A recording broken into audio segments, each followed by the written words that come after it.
Hello, everybody. Again, it's Andrea here. Welcome to the Pranzata Podcast. If this is your first time, cheers and happy 2021 to everybody out there. Before I get into the podcast, just a quick reminder, don't forget to hit subscribe if you want to stick around for weekly content. I put up music-related content here. I do music performances. I have podcasts, and I do solo podcasts, and I also interview a lot of really interesting guests.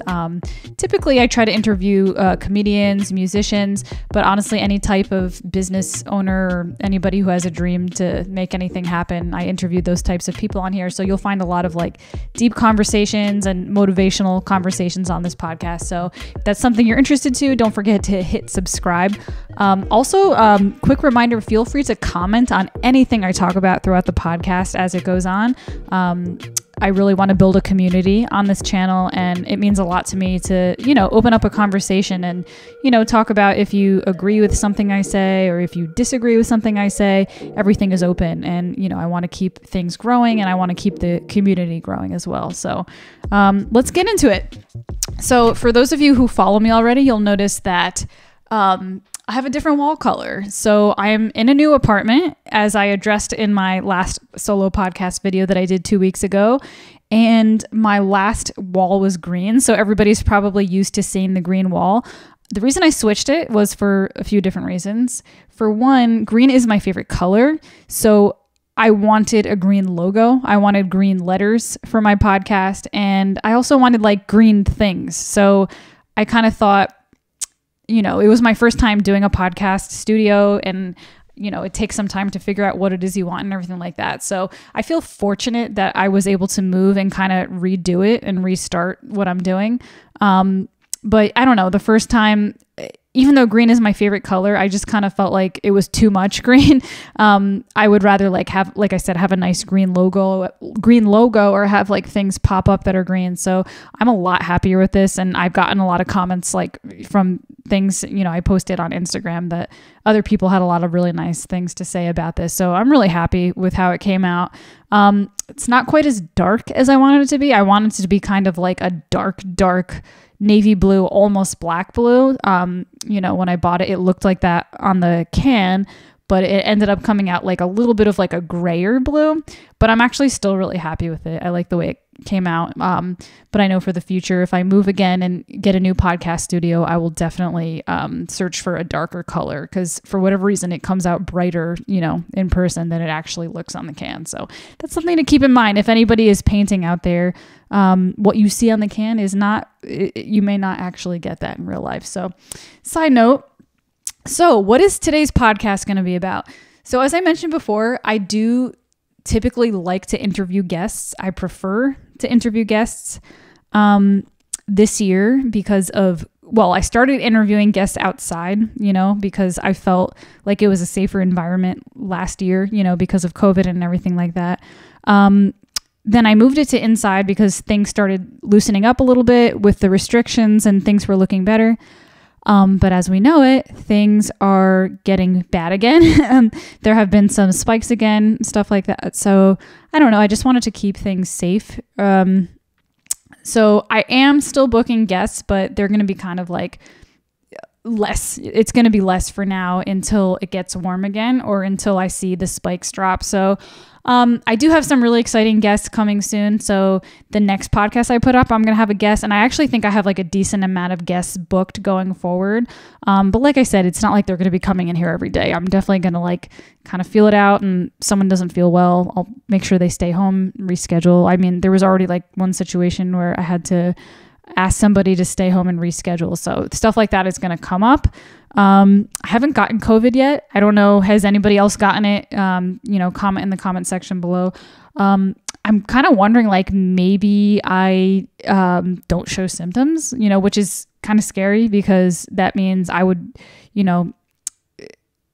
I could be at risk to pass it to one of my parents or something like that. So I really try to stay away from my parents, to be completely honest, for that reason, because I have been, not this year, but last year, my ex-boyfriend at the time.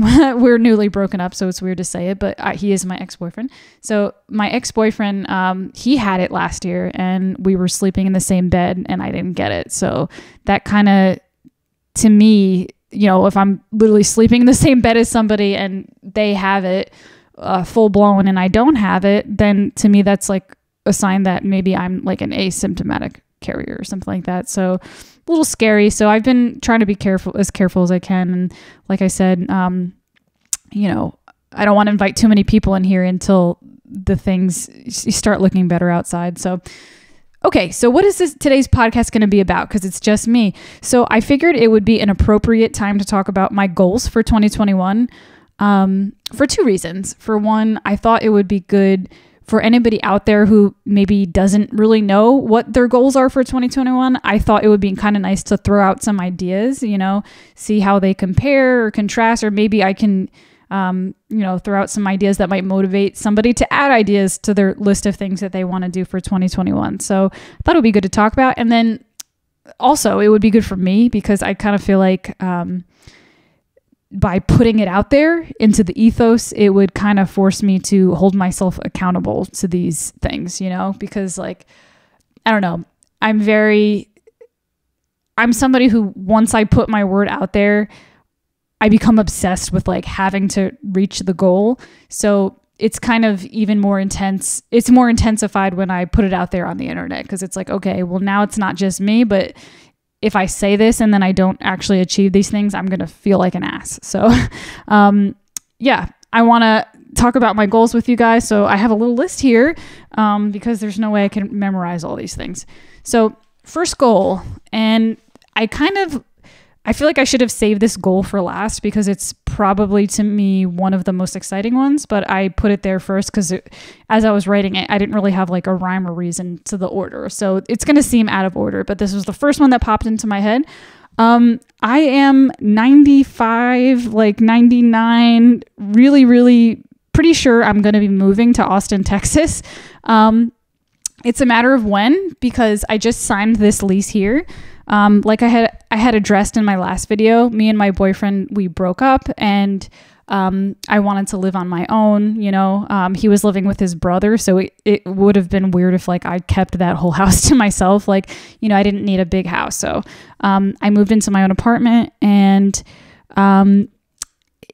one of the things, like when we were dating, I was always begging us to move to a city because like it's always been a dream of mine to move, you know, live in a city. And I remember I had like visited one of my friends in Nashville, and once I was there, I was like, oh my God, like it felt right to me, you know. I don't know if anyone's ever visited Nashville, but it's such a beautiful city. And I've always wanted to live in a city. Like I thought that I would live in New York City one day, and I don't know, you get the idea. Like I really like city life, and I can really picture myself thriving in an environment like that. So I was begging him, like, please, can we move to a city, please? Like I would bother him, ask him all the time. And, you know, he was in a lot of bands in New Jersey, and he had a lot of like connections in New Jersey and stuff like that. So he wasn't as quick to make that move as I was.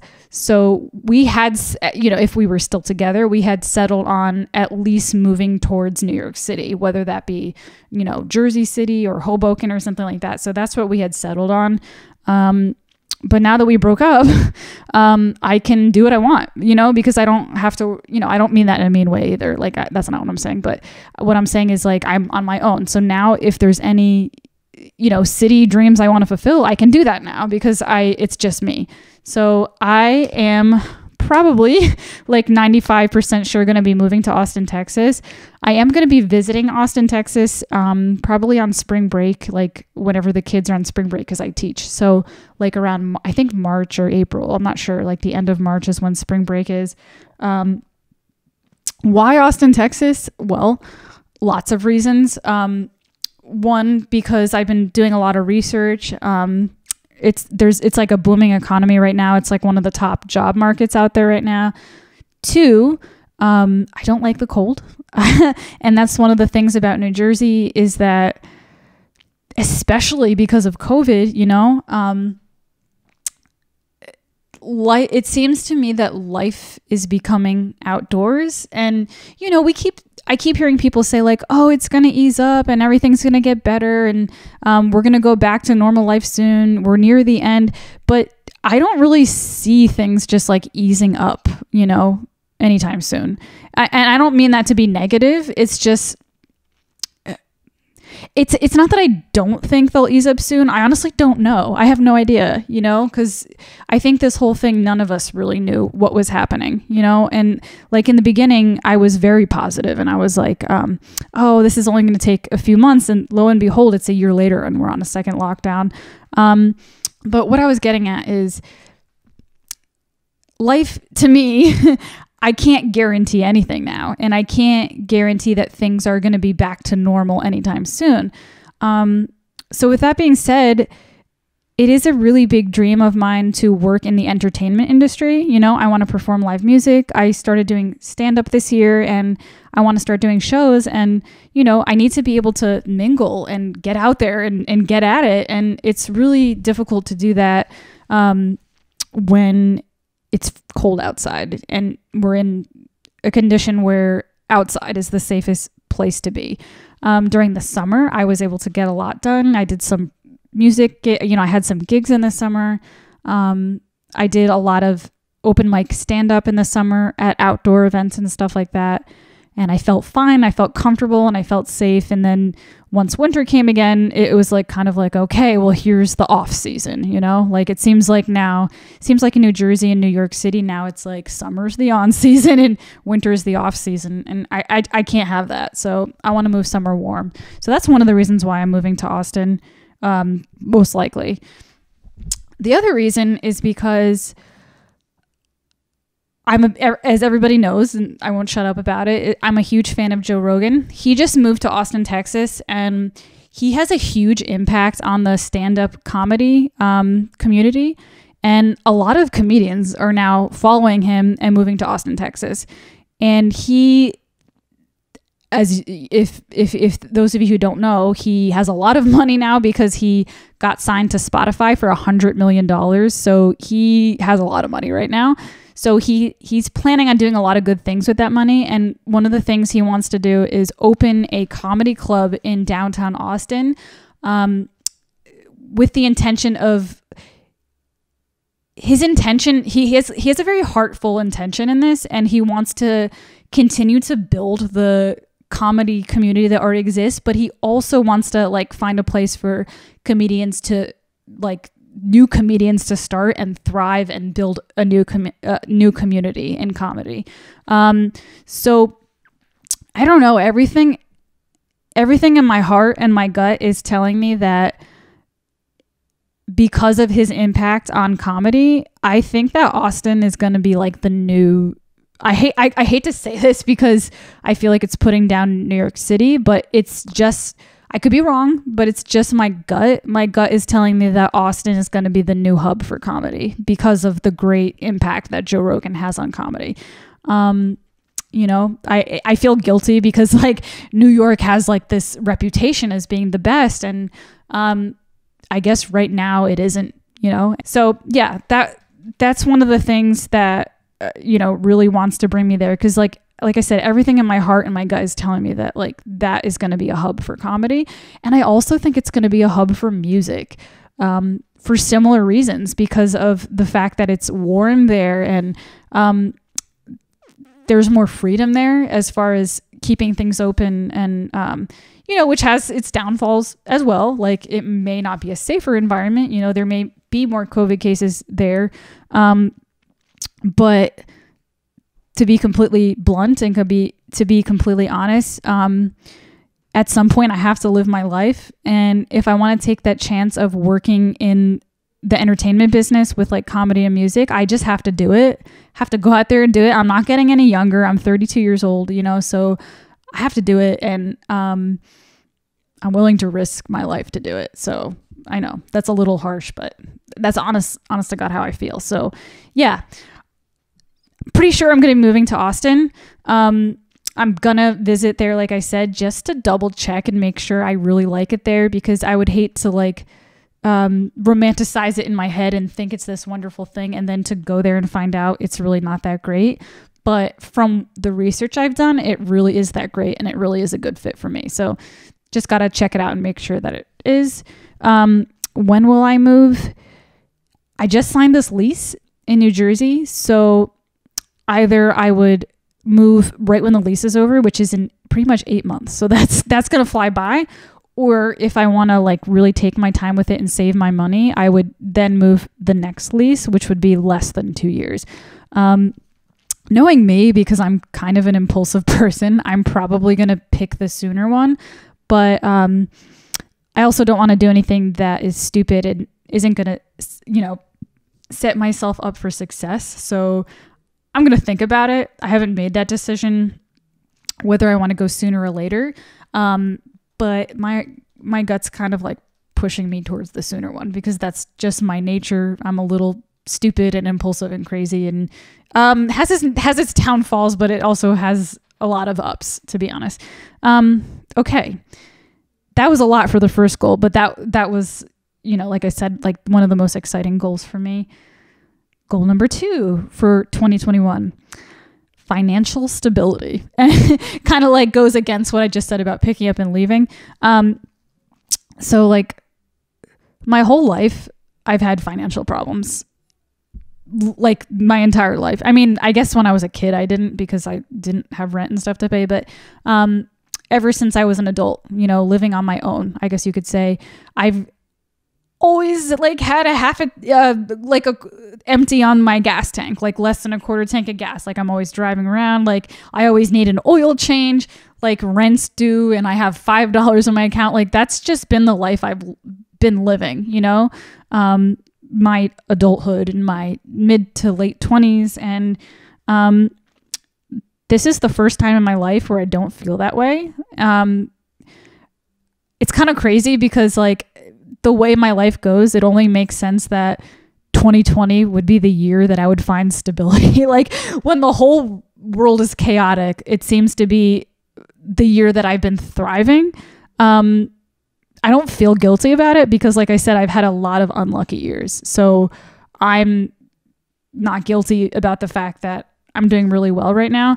Because I really feel like after all these financial struggles I've had in my whole life, I really deserve to do well, So one of my goals this year is to continue on this path of financial stability, and to have a full tank of gas without feeling guilty, to treat myself to a meal and not feel guilty, those types of things. Like I want to be in a financial place where I can save money and where I can have more freedom, where I don't feel like, oh shit, if I go out to eat today, then I might not have the rent money. I want to move on from that phase of my life. Like I want to put that in the past. So yeah, big goal of mine is to save a lot of money and be financially stable. So, number 3, this is really important. And I think everybody needs to do this. I think the whole country needs to do this. I want to change my relationship with social media.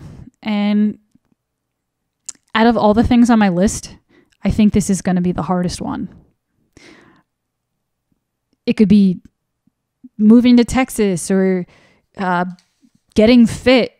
All those things are challenging, but I think this is going to be the number one biggest challenge on my list is getting not getting financially stable, getting a better relationship with social media. I'm addicted to it. We all are addicted to it. It's really funny because I don't want to get too into it. I might talk about it more in a different podcast, but years ago, when I was like in my young to mid 20s, like 23, 24, 25, I was actually, this was like when smartphones like just started becoming like really popular. I mean, they were still there, but not everybody had one, like there was definitely options. Like a lot of people still had a flip phone. I was so resistant to getting a smartphone, to opening social media, to having Facebook, to having Instagram. So I actually didn't have a smartphone till like my late 20s, and I didn't have social media till I was about 29 or 30, which was like 2 years ago. So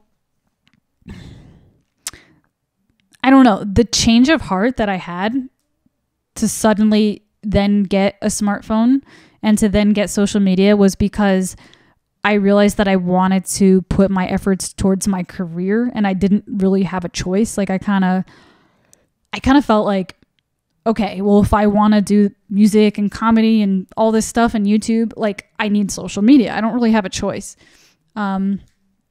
So I went from having no social media to being completely addicted to it. So that just goes to show you like how addicting this shit really is. I would literally use my phone as an example, but I'm using the phone to record this.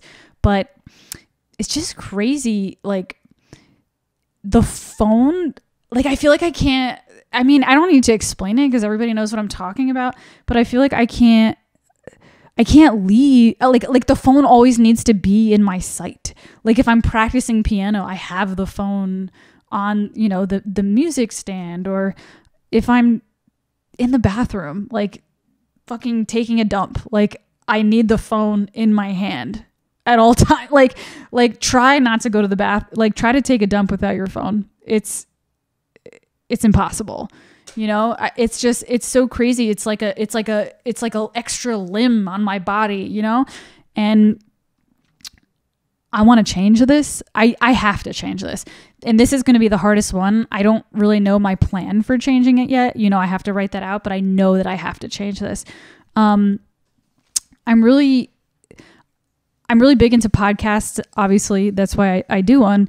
I saw this podcast by Lex Friedman, very inspiring guy. If you don't know him, he's like an AI scientist. He works on making robots. You know, he studies that. I saw what he does in a day video, and I was like, holy shit, I could be doing like it. He just showed me that if I think I'm hardworking, I'm nothing compared to him. There's so much more that I could be doing with my life. And if you want to like see what he does in a day, you can literally look that up, Lex Friedman, what I do in a day. But what I am going to bring to your attention, you know, without that video, is what he does with social media. So he believes that social media can be a wonderful and life-changing thing as long as you use it responsibly. He only logs into his Instagram 20 minutes. I don't know if I have it exactly right, but I believe it's 10 or 20 minutes a day. To me, that's insane because I'm on it all day long. Like I'm constantly scrolling through my Instagram, checking my Instagram. And I do sometimes wonder, I'm like, okay, maybe I should just delete it. But no, like he said, there are amazing benefits to having Instagram, and there are amazing benefits to having social media, connecting with people that you wouldn't normally connect with, or marketing your business or marketing your art and your, stuff like that. So it is important to use this tool, but you've got to get it under control. I don't know if I can go as hardcore as him to do just 20 minutes a day, but I know I could be doing better. So I don't know. I'm going to look into some like different apps out there, and I'm going to see if they have something that like will literally kick me off of it. I was last year using something that would like warn you. It would say, hey, you've been on Instagram for 1 hour. Do you want to exit? And I would just literally scroll away and say, nope, and just keep going. So obviously that wasn't good enough. So I got to get that shit under control this year, and I'm going to figure out how to do it. I just don't know how I'm going to figure out how to do it yet, but I'm going to figure it out. That's a big one too. Next goal, number 4. I'm going to be releasing my first music single this year. So I have a song finished, and I am going to be working with my friend Vincent Troiani. He's going to be my first like live person podcast next week. So I'm really excited to have him here on the podcast. I've been wanting to produce this single for a long time.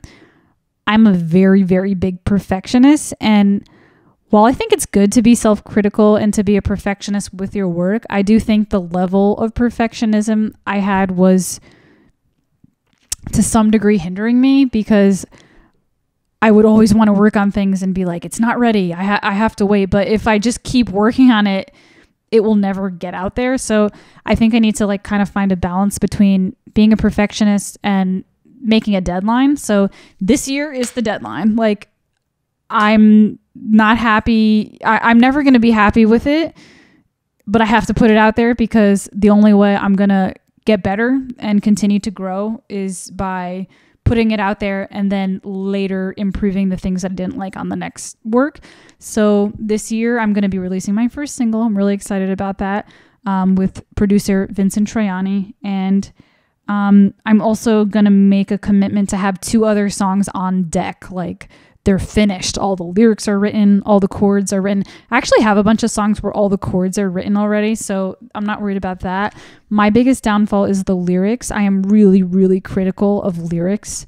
It's like a block. I feel like it's a mental block I have, because some people, I show them my lyrics and they're like, oh, that's awesome. But I'm very insecure about my lyrics, and I don't know why. I think it's because I value the lyrics of so many musicians that I look up to. Like, for example, I really love Fiona Apple, and her lyrics are like her, it's like poetry from God, like the way she writes lyrics. So I think I just hold it to a really high standard that I'll never be ready for myself. You know what I mean? I'll never be at the level.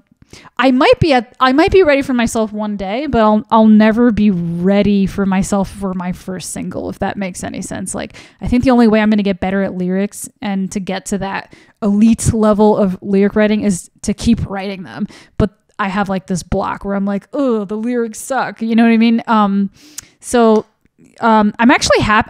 I don't feel that way about my chords and chord progressions and my music. I actually am very happy with my music, but I'm very critical of my lyrics. And it's such a stupid block, because some lyrics I listen to, some are very meaningful, and then some are kind of like plain, but the song is awesome and it's all about the music. So I'm trying to look at it that way. I'm like, maybe I can just put something out there that, even if I feel like the lyrics are a little infantile, I can just see it as like, well, how does the song make me feel? How does the music feel? But anyways, so yeah, in a nutshell, no more of that shit. There is going to be 1 song out this year, and there's going to be 2 songs on deck. And then I'll decide, complete songs with the lyrics and everything. And then I'll decide if I think I can like get them on time out this year, or if I want to release those 2 on deck next year. So we'll see about that. But the 1 song will definitely be this year. Number 5, fitness goals. So I had just finished a 30-day HIIT cardio challenge that I talked about in my last podcast. So fitness-wise, I'm happy with where I'm at right now. I feel like I got myself very lean. Like I feel thin. Like I feel very light and thin. So my goal now is to add muscle. So I actually want more mass. Like I don't want to be as thin. I kind of got myself like lean and thin because I wanted to build from a good place. You know what I mean? So now that I feel very lean and thin, I want to now kind of build a little more mass and eat more calories, but instead eat really healthy calories and put on muscle. Very, very inspired by, as corny as it sounds, I'm super inspired by Jennifer Lopez, by J-Lo. I'm going to probably, insert a picture of her so you can see what I'm talking about. She is 51 years old, and she looks fucking amazing. So, I don't think I could look like that, but I do want to find my version of what would I look like really strong? Like, how would I look like if I was really fit and really strong? You know what I mean? So I want to find out what that looks like for me, and I want to figure out how I could achieve that. So I'm going to definitely be adding like a regular weightlifting routine into my routine instead of just cardio, because I did a HIIT cardio challenge, which was not heavy lifting. So I'm definitely going to be adding like a heavy lifting routine. But I want to be smart about it, because I used to actually be a heavy lifter, but I injured myself and had to quit. So this time around, I want to be very wise about it. Like I want to, eat a lot of calories, and I want to have rest days. I never used to give myself rest days. Like I would literally lift every day. I want to stretch every day, which is actually another one of my goals, which I'll get to. But yeah, I want to get really strong. And I want to find like the right way to do it, because damn, she looks fucking sexy at age 51. And I am in my 30s now, and I want to age like that. So I'm going to, put myself to work with that. Number 6, speaking of aging, this kind of goes into the next one. I want to make a commitment to take better care of my skin. I like aging. I actually enjoy being 30. My entire life, well, I'm not 30 now, I'm 32, but you know what I mean? In my 30s, my entire life, I was just thinking about this, like, as I was writing my things down, like, and figuring out what I was going to talk about in the podcast. My entire life, like, not my entire life, but like since I was like 15, 16, and all throughout my 20s, I would always say, I can't wait to be 30. I can't wait to be 30, which sounds so stupid. Like, because like you would think like, oh, in your 30s, you might go back and say, I can't wait to be 15. I don't feel that way. I would never want to be a teenager again. That was a horrible time of my life. My teenage years were very difficult for me. I wouldn't say my 20s were horrible, but they were very difficult. And I would sometimes even cry like that. I wished I was 30. Like I was like, I can't wait till my 30th birthday. And now that I'm actually in my 30s, like it's really true. I feel like I was supposed to be 30 like my whole life. Like, like I don't know how if I can even explain it, but I just like I never felt comfortable at like a keg, like doing a keg stand, like, like I never felt comfortable like going to the club and like dancing in my slutty dress in Atlantic City and high heels. Like I just never, like I would join those outings just because like that's what I was supposed to do, but I always like hated it. I don't know. Like I don't know if that makes any sense, but I always like just couldn't wait to be at an age where I'm an old soul. That's another way to put it. I feel like I'm an old soul, and I've been an old soul my old life. So I feel like 30s for me are amazing because it's like I still feel young and vibrant, but I'm like kind of old. So it's like not old. I feel like that's going to be insulting to people that like are much older than me. But you know what I mean? It's like I'm not a kid. Like I'm a woman now. Like I'm a full grown woman, but I'm at an age where I feel like I fit in my skin now. Like I'm like, okay, I'm 30 and I feel like now I make sense. Like I feel like I feel comfortable in my 30-year-old skin. I never felt comfortable in my teenage skin or my 20s skin, but I feel very comfortable being in my 30s. So I just wanted to like clarify that because I didn't want to make it sound like I didn't like being in my 30s. Like I actually love it. But the one part about being in your 30s is you start to see wrinkles, and I'm definitely starting to notice that. I mean, you probably can't see them now because I know how to light myself, and I know how to find like a good camera angle that makes my skin look better. But no offense to my dad, but I do look like him, and I do see where his wrinkles are, and I'm starting to notice like, oh shit, like whatever he has, I'm gonna get too. So the big thing I notice in my family is like my dad has like the lines that go across here, and he has these lines here, and he has like these lines here, and I'm already starting to get those. Like I said, you can't really see them now because I lit myself well with like the beauty lights and everything. But in the sunlight, you're gonna see a good this like is permanent now.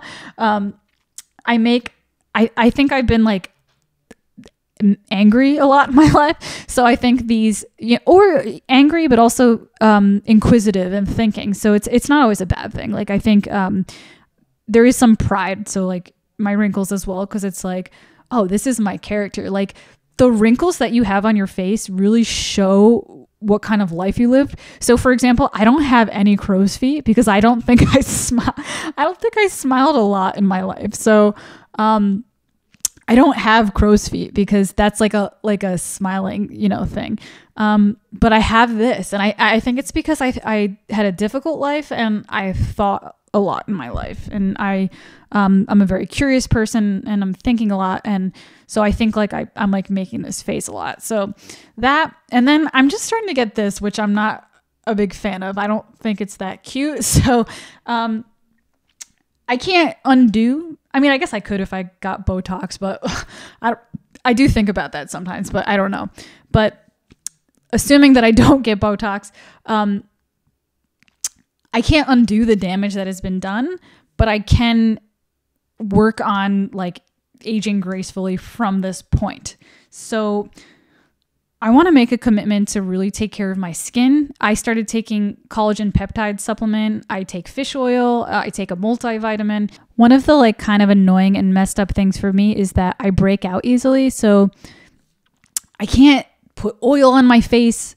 I can't wash my face with like fancy soaps and stuff like that. And, cleansers and night serums and like anti-wrinkle creams. All those things actually make my skin look so much worse. And believe me, there have been so many people that are like, oh girl, I got you covered. Like, try my thing. And every time someone tries to like suggest something to me, I literally want to punch them in the face. Cause like, oh no, I never thought of using Neutrogena. I had no idea. Like, believe me, like I've been me my whole life and I have tried everything. I've tried oils, I've tried natural things, coconut oils, olive oils, anti-wrinkle creams and stuff for sensitive skin. And the only thing that actually kind of works for me is Proactive. Proactive will clean my acne, but that's not what I'm looking for. I'm not looking to clean my acne. I'm looking to moisturize my face so that I age well. So actually Proactive, even though it'll clear your acne, it will have the opposite effect because it will dry your skin and it'll make you more wrinkly. So my issue isn't like finding something to clear my acne. My issue is finding something to moisturize myself because I can't use oils. The only thing that I can use is witch hazel, which cleans my face. But again, I don't think it's really a moisturizer. It's like a cleanser, like a natural cleanser. And one thing that does work for me is taking aloe vera, like the actual plant, and taking out like the guts of the aloe vera and putting it on my face. That actually works. But that's it. And so that's going to take a lot of commitment for me to like fucking go to the grocery store and like cut open an aloe vera plant and like lather this shit on my face every night. But I want to do it because I want to be really committed to, like I said, I can't undo the damage that's been done. But I can take care of things going forward and age gracefully. So I'm going to start like continuing to take my vitamins. I'm going to start again using the witch hazel to clean my face, wash my face every night. I never did any of this stuff. I would like go to bed with makeup on. I wouldn't wash my face. And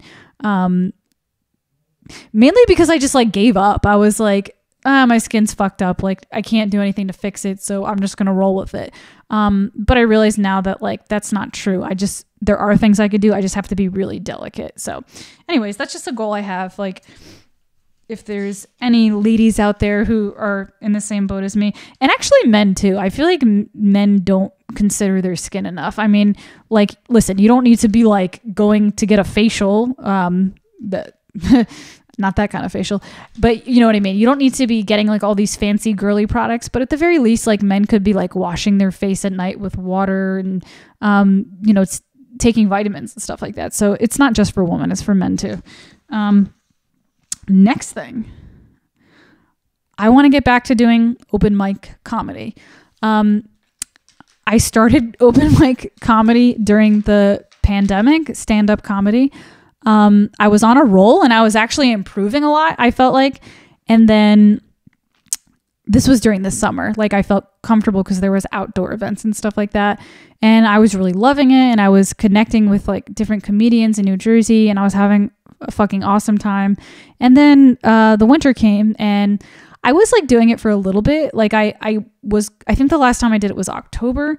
And then when November hit, like I just heard of a lot of like spikes of coronavirus and stuff like that. So my goal is to get back to it, even in the face of the pandemic. So that doesn't mean I can go out every single night. Like I have to be careful about it, but there is like there is like a pit in my stomach, like saying like you were on to a good thing and you need to continue this good thing. So, I'm going to do my research and ask around, and there are open, like it's not illegal. By the way, it's not illegal to have an open mic right now. Like if bars are open, as long as you're not sitting around and gathering at the bar, and as long as like the people in the audience are wearing their masks and stuff like that,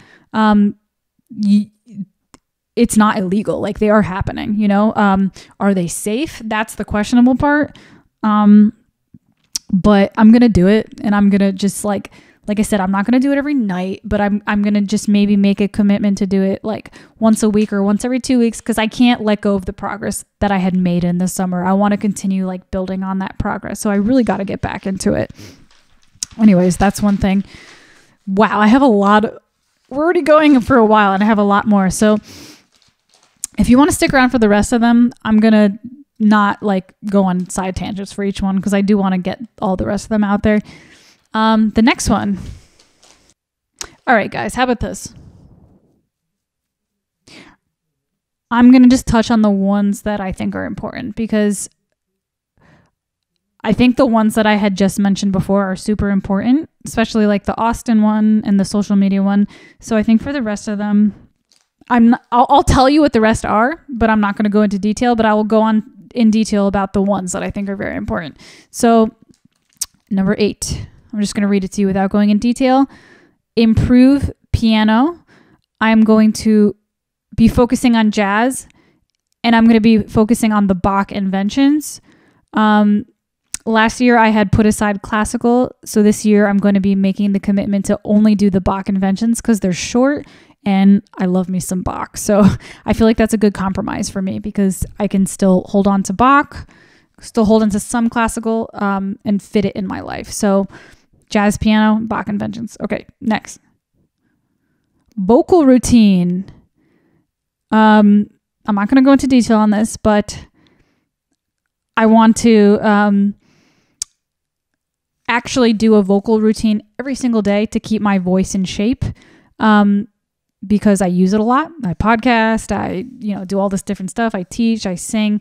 I teach singing, and I don't always practice what I preach. So I want to actually start practicing what I preach, and that is vocal health. So I want to every day, like, do my vocal exercises, my warm-ups, my breathing exercises, etc. Okay, next. Stretch and meditate, kind of the same thing.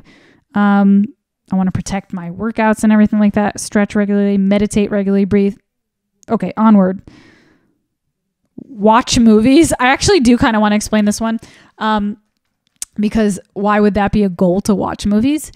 Because, side note about me, I haven't watched a lot of movies in my life, and I feel like when I tell people that, they think it's like an arrogant thing or a snobby thing. Like, oh, I don't watch movies. Like, I just read books. Like, no, it's not like that at all. It's just a product of how I was raised. I was raised in an environment where I was kind of like by myself the whole time. My mom and dad had some issues when I was growing up. My mom left the house, and I was raised by a single dad. And my dad worked all the time. So it's not like he was there to really, and I'm not mad at him. I forgive him for all this, but just like explaining the situation, he wasn't really home to take care of me. So I don't know. There wasn't like movie night with the family. Like, there just wasn't like a happy family gathering around the fire to watch a Christmas movie. Like, we just didn't. I just didn't have that. So, just as a result of not really having that and not really watching that many movies, before my parents, I was actually explaining this to one of my friends, like there's just like a big chunk of a cutoff of years that I didn't watch movies. So I only watched the movies during that like little time.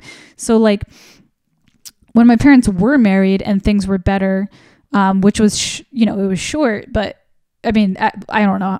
I'm not sure how long they were married before I was born, but I mean, like when I was born, there were movies I watched, like kid movies, like Disney movies and things like that. So I have a lot of really wonderful memories, like with my sister. Like we have a lot of inside jokes about Disney movies. And I did watch The Nightmare Before Christmas. People know I'm obsessed with that. Maybe that's why I'm so obsessed with it, because it was like one of the only movies I watched. But it was great. And so there were things that I watched. Ironically, Gremlins, like I was obsessed with the movie Gremlins, because like I said, it's like slim pickings. I didn't see a whole lot. Like I didn't see, and people are going to be like, you didn't see this? Like what the fuck? And I hate when people get like that with me. I'm like really insecure about it.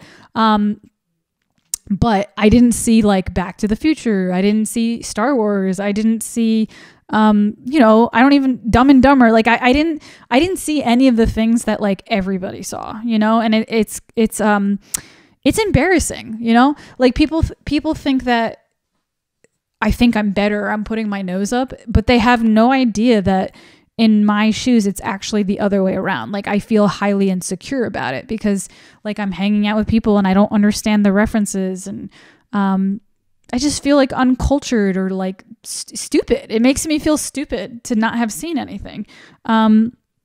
So I feel like I'm going to need help like from people. So if anybody has gotten this far in the video, if I'm like a creature from that I was raised by wolves and I haven't seen any movies, and I have the ability to like watch some movies, what movies would you recommend I watch? Like if I haven't seen any of the movies, like The Godfather, like I haven't seen that. Like what, please put that in the comment section below. What movies should I watch? So this year I want to make a commitment to like actually have like a weekly movie night with myself, and like watch movies, you know, because I want to learn more, you know what I mean? Like I want to appreciate the art of cinema, and I want to learn more about the art of cinema, and I want to understand the references, and I don't know, I don't want to feel like such an outsider anymore. So maybe this is maybe it's good, but that I don't know movies, like maybe I shouldn't change that, but I don't know. I want to at least try a little bit. So definitely recommend like some movies that you want. Okay, next, read books. I don't want to get too into that, but like to keep it short, I have a short attention span with reading. I take in a lot of my information like just by like living life and learning, I guess you could say. And I do read a little bit here and there, but I feel like I never finish a book. So one of my goals is to like read more books and to actually finish them. Next, relationships. Okay, this one I actually want to talk about. Like I want to get into detail with this one because this one I think is really important for me and for other people to hear as well. I feel like relationship issues, and I don't mean romantic, by the way. I don't want to work on a romantic relationship right now. That's actually something I mentioned in my last video, that like I want to be single because I feel like I've been in a lot of relationships in my life. So that's not the type of relationships I mean. I mean like friendship and family type relationships. There's two specific aspects of these types of relationships that I feel like I need to get in control of, and I need to, you know, I think it's going to be a lifelong journey to get in control of these aspects. But the first thing would be confrontation. I really believe that being confrontational is extremely important. And I think that when you can have the courage to speak the truth that's in your heart, I don't want to sound like corny or anything. Like, I don't want to sound like a cheese ball or corny, but I literally think like exposing the truth can like literally make miracles. Like that sounds so dumb, but like saying out loud, but it's a thought that I have in my head. Like, I feel like a lot of people kind of, I don't even know how to articulate my thoughts about this. I need to watch some more movies and read some more books so I have words that I can actually use for my thoughts. But how can I articulate this? I feel like a lot of people, like when people are together, a lot of the times like there could be an issue or what do they say? An elephant in the room. Like there could be an elephant in the room that both parties are aware of, but nobody wants to like have the guts or the balls to talk about it. So a lot of the times like people end up becoming passive aggressive with each other or like drifting apart. And I don't know. I just think that saying the truth. Okay, like random example, and it's not even about me. It's just like an example that I thought of. Like let's say you work for a company and you're a boss, you know what I mean? You're the boss of this company and you really care about your staff. This doesn't sound like a likely situation because most bosses I've met are kind of like assholes. So it wasn't maybe why they're good bosses because they don't give a shit. But I'm just saying hypothetically, let's say you're a boss, you're the boss of a company and you really care about your workers and you want everybody to be happy, but you just know that one of your employees isn't performing at their best and you love them and you care about them. So you don't want to hurt their feelings. But you know, it would be of the best interest, to talk to them about it or even fire them, you know, in certain situations. But I feel like there's a lot of situations like that where if the boss was the type of person who's like a people pleaser or like he doesn't want to offend anybody or hurt anybody's feelings type of thing, he might just like ignore it. And then everybody just kind of like goes about their business and like pretends like nothing is wrong. When really the best thing to do would be to like have an honest conversation with this employee and risk offending them, in order to tell the truth, you know? And I think the truth, you know, also be aware that like, side note, if you're going to start telling the truth, there needs to be a good intention behind it, because I think you can accidentally get caught up in like, certain people might be like telling it how it is, but they're really just kind of like being a dick and bullying you. I think in order to really tell the truth, you need to know that it comes from a place in your heart and not from like an egotistical place. So it's important to make a difference between the two, because there could be people that are like, oh yeah, I tell it how it is and I tell the truth. Like I told that bitch she looked fat in her pants today. Like, you know what I mean? Like there's like certain things that I'm like, no, that's not what I mean. I just mean like, I think you guys know what I mean. Like there's just certain situations in life where it doesn't help anybody to not be honest. You know what I mean? I don't know if I'm just like rambling or I'm not making any sense, but I'm just having like a hard time articulating my thoughts on this, but they're like clearer in my head than I'm explaining it. But so something that I want to work on is confrontation, because I feel like I only have two modes. Like I'm either a people pleaser or I'm too confrontational, and I don't have anything in between. And I think what happens is like I keep things inside for a really long time and then I blow up, and I want to like really work on finding the balance between these two states. Like I want to work at maybe like saying things as they come, you know what I mean? Instead of like waiting a year and then just like telling everybody like, by the way, I have this whole list of stuff I've been thinking about you this whole time, you didn't know, like type of thing, you know? I feel like that's totally me.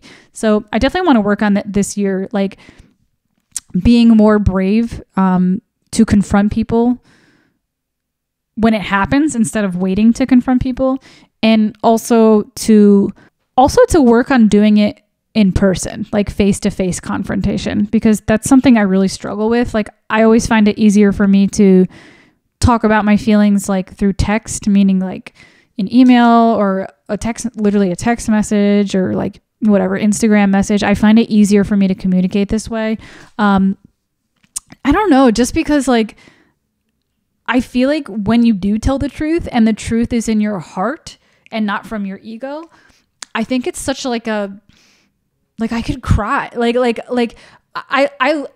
literally feel like I could cry so easily in those situations. And like I don't even know if I'd be able to like again, going back to the company thing, like if I was working for a company and I had to like tell my boss that I don't want to work on Tuesdays anymore, or like something like that. Like, I feel like if I told them in person, I would start crying for some reason. Like, I don't know why, but I'm just I'm so sensitive. Like, I'm so emotionally sensitive when it comes to saying how I really feel, you know?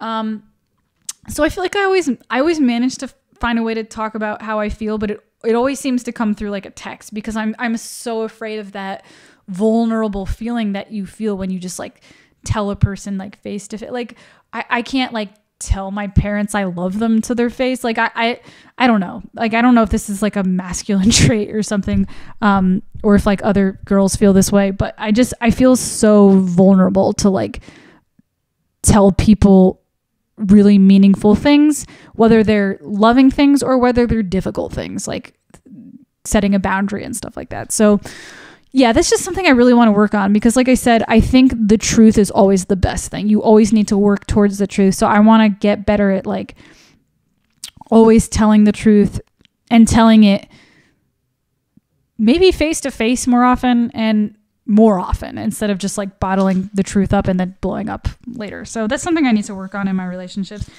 And then the other thing I really want to work on in my relationships is building a support system in my life. I've become, again, I'm like I said, I was going back to like the people pleaser thing. I've always been the people pleaser type, and I've always like kind of put other people's feelings before mine. And again, this is another area of my life where I feel like I only have two modes. I have the mode of me that's like really sweet and nice, and I'm kind of willing to put up with anything and accept anything. And then all of a sudden I can switch into the mode that's like, I'm going to cut you off and never have anything to do with you again for the rest of my life. It's like only two modes. It's like years and years of putting the other person's needs first, and then boom, like suddenly I'm just like, okay, I'm done. I've had enough and I'm gone, you know? And I usually feel like in these situations, I'm always right to leave certain relationships with friends and family. Again, I'm not talking about romantic relationships. I'm talking about more friends and family. I'm usually right, like, about leaving these relationships with people, but I feel like, again, I wait too long to do them, to make the decision to leave a certain relationship. So this year, I want to be really firm on, like, if I get a vibe that a friend is not good for me, like I meet somebody and I kind of feel like, ooh, I see the red flags that like that this friendship isn't going to work out. Like, I want to nip that in the bud fast. Like, I don't want to stick around, with friends that that in my heart, I feel like aren't really for me, And I feel like as I get older, I'm becoming so much more aware of what isn't for me. And I know this sounds like harsh. Like, I know this sounds mean and this sounds cruel and this sounds harsh, but I honestly think like you don't get to choose your family. Like, you're born with whatever your family is. So because of that, you should really choose your friends wisely. And this isn't like news. Like, this isn't anything new. This is stuff that's been said before. Another thing that's been said a million times is that I thought about while I was writing this down is, you are the sum of every 5 friends you hang out with, like whatever, something like that. So basically you are the average of the 5 people you hang out with. So again, it's important, like, if you have big goals and you have big ambitions, you need to surround yourself with people where if you're the sum of all these people, well, who's the best one in your group? And are they something that you really look up to, So, like I said, as I get older, I'm starting to realize like what it is I need in relationships with friends and family and stuff like that. And one thing I really need is to be motivated, I feel very motivated, and it's a really big, like, I guess you could say it's in my nature to want to also motivate my friends. So I need to make sure that I surround myself with groups of people, or like not groups of people, like like a friend group, even if it's just 2 friends. Like I'm not somebody who needs like a big, huge group of friends. Like, even if it's just 2 or 3 really good friends, but I want to build a community of friends this year that I feel like really push me to be the best me. The type of thing to me that's like a red flag of somebody that I couldn't be friends with, would be someone that puts limiting beliefs on me. So for example, I'm going to give another example like we were doing before. Let's say I want to open a business, right? And I say, hey, I have this great idea, you know, I want to open a business in whatever, photography. This isn't me. I'm just like making up a hypothetical situation. So let's say I'm like, I pitch an idea to a friend. I'm like, hey, I have this like idea. I think I can make some money on the side, and I'd like to open up this photography business. I could really see it going somewhere, and I'm pumped about it. And like, you know, you want to share this idea with a friend, and their response could be like, oh, but this isn't going to be good money. You're not going to really do well if you do this. You should really just stick to like a 9-to-5 job or something more convenient. Like, to me, that would be a red flag that's like, nope, you cannot be in my circle of friends. Because again, it might sound cold, it might sound cruel, but like I said, you choose your friends, and you don't owe anything to anybody, you know? Like, I don't care if you've been friends with somebody since you were a little kid. If this person isn't good for you and you don't feel good around them, you don't owe them anything, and you don't have to stay with them. So I don't know. I'm learning that this year, because like I said, I've always been the people pleaser type, and you know, just wanted other people to feel good. And even when I didn't feel good, I would stick around in certain friendships and certain relationships for longer than I should have, you know? So, this year, no more. Like, if I get any of these like red flags from people that I'm like, okay, this is a limiting friendship, or, family too, by the way, you know, a lot of people think that like, because people are your family, that you have to like be loyal to them. You can love your family from a distance if necessary. You don't have to cut them off completely if you don't want to, but once you're an adult, and by the way, I love my parents. Like, I'm not talking about my parents, like meaning like my dad and stepmom. Like, I get along well with them. But there have been certain extended family members in my family that I've had to distance myself from because it was unhealthy for me. You know what I mean? There's been situations where some family wanted to communicate too much, you know? Or there's been instances with some family that also would like put limiting beliefs on me, where they weren't like on the same page as me, like with what I wanted to do with my life. And maybe they had like a vision for me. And this is common, like, in different families, like sometimes in like a family unit, the family like kind of has an idea of what they want you to be, and they have a vision for you. And sometimes, like, you know, they call it the black sheep. Sometimes the black sheep wants to try something different that no one in the family has tried. And some family is going to be on board and some family won't. And I think it's totally okay and totally appropriate to distance yourself, or even in severe situations, cut yourself off from family when it's a negative thing for you and it's not helping you grow and it doesn't feel supportive. So anyways, I really thought that was important to talk about, because this is stuff that has been so difficult for me my whole life, and I feel like I'm finally getting a grip on it.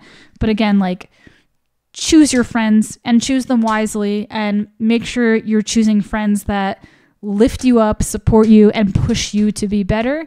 And family, you can't choose them, unfortunately. So put boundaries with your family when necessary, even if it's your parents. Okay. Like, it's really, really difficult. Heartbreaking, sometimes seems impossible, but so necessary to put these boundaries up with family, and to not take shit with friends at all, because you don't have to, you know, there's not millions of family anymore, so that's a little bit of a trickier situation, but there's millions and millions and millions of friends. So make sure you surround yourself with people that fit your life and make you feel good, and you know, it's like a good team effort. So yeah, I really wanted to touch on that, that this year I'm going to be working on these things within my relationships, and I'm going to be working on building a social circle of people that really push me to be the best I could possibly be. Anyways, wow. So I'm just going to list these things again without getting into it. You know, I really wanted to go in detail about the relationship stuff, but this stuff I don't think I need to go into detail with. I'll just tell you. Number 14. So I have 16 goals here. Number 14, to grow my YouTube channel. Now, this has been a goal for a while, but this year I want to get on a regular schedule, which is going to be a bi-weekly podcast. So like 1 week a podcast. I think I might have confused people when I said this last week. I didn't mean bi-weekly content, like there's only content every other week. There's content every week, but it's a rotation. It's like 1 week a music video, 1 week a podcast. I'm also going to integrate some sort of like music lessons type of thing. I still haven't decided if I want that on this channel or a separate channel. I'm leaning towards a separate channel because I think it might like start to get too confusing if I add another thing on here. But I'm not entirely sure about that. I feel like it might not be confusing. Like it might actually like be good to like have this place where people just like go to and they can find everything. I could like put it in separate playlists. I'm not sure. I'm not sure if it's going to be 2 channels or 1, but all I know is that either way, I'm going to be integrating some sort of music thing. I still haven't decided between music theory, voice, piano, or like music injury. I had like an injury playing piano, and I think I would be a really good candidate to like help other people who are going through the same thing, because I was able to recover a very severe piano injury. And some people never recover that. Some people like have to quit piano because of their piano injuries and stuff like that. So that's something I thought about too. I might do a combination of all of these things, or I might just do like 1 or 2. I'm not sure. So if you guys like, let me know what you think. Like, what do you think would interest you? Music theory, piano, voice, like musician, like injury, like prevention and like repairing and stuff like that. And again, I'm not a doctor, but I've been to doctors and none of them fucking helped me. So I learned myself how to help myself. So I really believe that I could help people. So I don't know. We'll see. 2 more to go. Number 15. I'm not going to talk about number 15 because it's very personal. I think like maybe on another podcast with a couple drinks, I could maybe talk about it, but it's a little bit personal. It's a little frisky if that gives a hint, but we're not going to talk about that right now. Number 16, last one, get outside more. So it's a little cold now for that, but I want to make a commitment to spend more time in nature this year, because I used to do that and I loved it and haven't done it in a long time. So I want to make more a commitment to go outside. And just like that can kind of go hand in hand with like meditation and stuff like that. Yeah, there isn't much more to say about that. I think we all know the benefits of going outside. But anyways, yeah, that was a big list. So that is 16 things that I want to work on in 2021. It's a lot of things, a lot of hefty things, a lot of difficult things. The most difficult thing for me is the social media and the personal relationships thing, because I think that is like a lifelong journey type of thing as opposed to just like a yearly thing. I think the social media restrictions is something that could be just like a this year thing, but it's going to be a big challenge. Anyways, I had a lot of fun. I'm really glad that I put this stuff out there because I can kind of like look back on the video myself and reflect like in a couple months, like as a checkpoint, like, okay, how am I doing with all these things? I mean, I wrote them down, but it might be kind of fun to like listen to the video again in a few months and see like where I'm at with all these things and check in. I can even do like a check-in video in a couple months. But anyways, so that's it for today. Oh my God, my cat's here now. Wait, I have to get it. I gotta get my cat on here. Hold on. And here's Jazzy.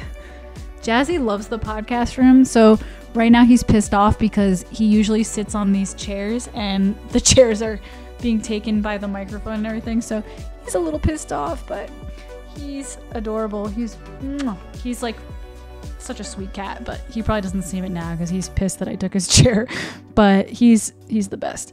But anyways, that is the podcast for today. And we are going to have some guests booked really soon. So we are going to have some guests. I'm really excited about that. Let me know what are some of your 2021 goals for this year.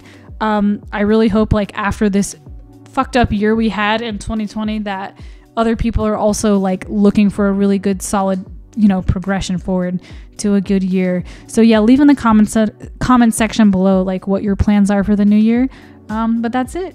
Cheers, everybody. Happy New Year. I hope everybody has a safe, happy, and healthy, productive New Year, and that everybody gets out their goals. And I'll see you guys soon on the Pranzata Podcast. Thank you so much, guys. Say goodbye, Jazzy.